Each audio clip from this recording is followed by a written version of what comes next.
Di Indonesia, diskusi tentang integritas dan kejujuran sering muncul, seringkali dipicu oleh kasus-kasus terkenal. Menyedihkan bukan? Berita selalu dipenuhi dengan cerita yang membuat kamu mempertanyakan apa yang sebenarnya terjadi. Benar sekali. Ini menciptakan rasa ketidakpercayaan. Bagaimana kita bisa membangun masyarakat yang kuat tanpa dasar kejujuran? Kasus-kasus seperti dugaan masalah seputar ijazah Jokowi, insiden kilometer Mimpulu, dan kasus Jessica telah memicu debat dan pengawasan publik. Profesor Rahman, seorang sosiolog, menawarkan wawasan tentang masalah yang mendasarinya. Kasus-kasus ini menyoroti masalah yang lebih dalam, kecenderungan budaya untuk lebih memprioritaskan menjaga muka daripada mengakui kesalahan.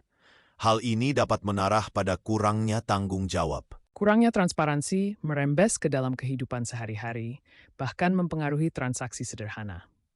Ini kualitas terbaik, Bapak. Segar dari kebun, harga spesial untuk ibu.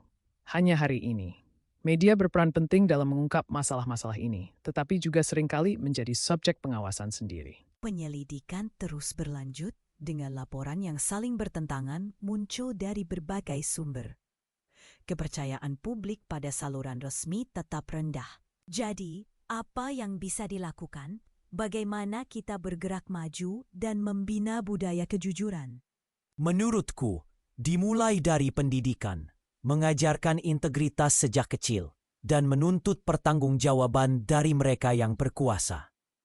Jalan menuju integritas yang lebih besar itu kompleks, memerlukan upaya kolektif untuk mempromosikan transparansi, akuntabilitas, dan perilaku etis di semua tingkat masyarakat.